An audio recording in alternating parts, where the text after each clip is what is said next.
भक्तामर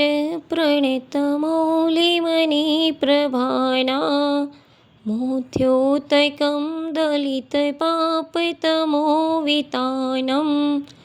सम्यक् प्रणम्य जिनपादयुगं युगादा वालम्बनं भवजले पतितां जनानां यः संस्तुतः सकलवाङ्मयतत्त्वबोधा दोद्भूतबुद्धिपटुभिः सुरलोकनाथैः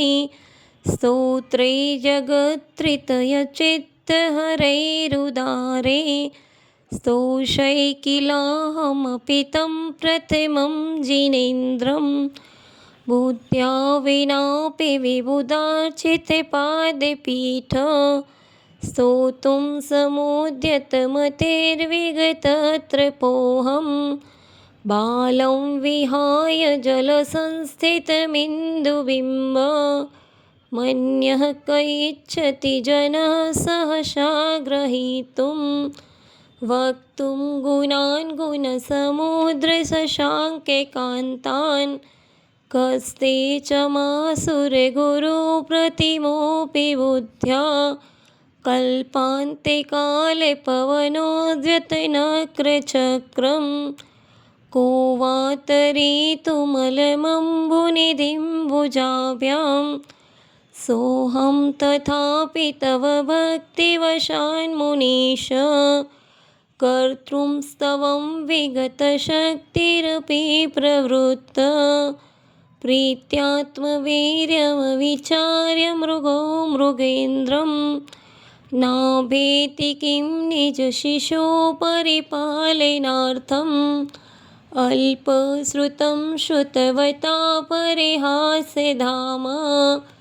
त्वद्भक्तिरेव मुखरीकुरुते बलान्मां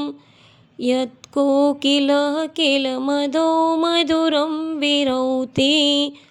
तच्चारुच्युत्तकलिकानिकरेकहेतु त्वत्संस्तवेन भवसन्ततिसन्निबद्धं पापं चणाच्चयमुपैति शरीरे भाजम् आक्रान्ते लोकमलिनीलमशेषमासु सूर्यांशुभिन्नमिव सार्वरमन्धकारं मत्वेति नाथ तव संस्तवनं मयिद मारभ्यते तनुधियापि तव प्रभावात् चेतो हरिष्यति सतां नलिनीदलेषु मुक्ता फलद्युतिमुपैति ननूदबिन्दु आस्तां तव स्तवनमस्तसमस्तदोषं त्वत्सङ्कथापि जगतां दुरितानि हन्ति